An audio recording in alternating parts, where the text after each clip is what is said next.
ప్రభువు పేరట మీ అందరికీ శుభాభివందనములు. ఈరోజు మన అనుదిన వాక్య ధ్యానమైన ఎడారిలో సెలయేర్లలోని వాక్యము.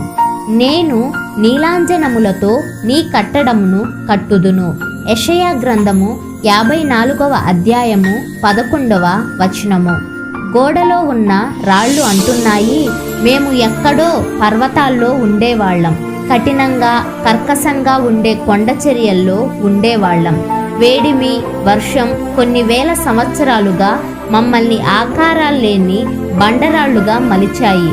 అయితే మానవ హస్తాలు మమ్మల్ని నివాసాలుగా కట్టాయి. మాతో నిర్మితమైన నివాసాల్లో మానవులు పుడుతున్నారు, బాధలు పడుతున్నారు, పండుగలు చేసుకుంటున్నారు, విశ్రాంతి తీసుకుంటున్నారు. వాళ్లను మమ్మల్ని చేసిన సృష్టికర్త నియమించిన పాఠాలను నేర్చుకుంటున్నారు. మేము ఇలా ఆశ్రయమిచ్చే రాళ్లుగా రూపుదిద్దుకోవడానికి ముందు మేము చాలా శ్రమలను అనుభవించాం. తుపాకీ మందు మా గుండెలను చీల్చింది. పెద్ద పెద్ద సుత్తులు మమ్మల్ని పగలగొట్టాయి. ఆ దెబ్బలకు అర్థం లేనట్టు అనిపించింది.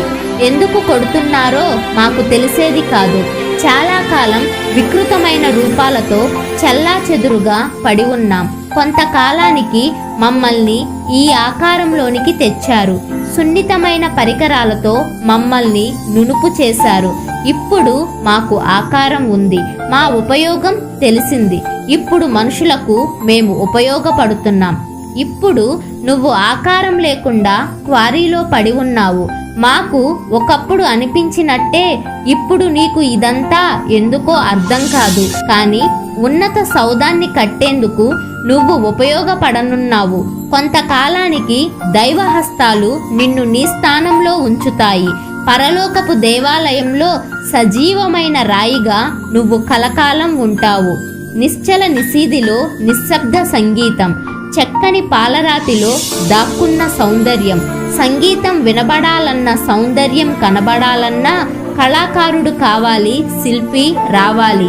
దివ్య సంగీత విద్వాంసుడా, నాలోని సంగీతం మూగవోకుండా నీ చేతులతో జీవం పొయ్యి. ఓ పరమశిల్పి, నీ సుత్తితో బులితో చెక్కి నాలోని సౌందర్యాన్ని వెలికి తీయి.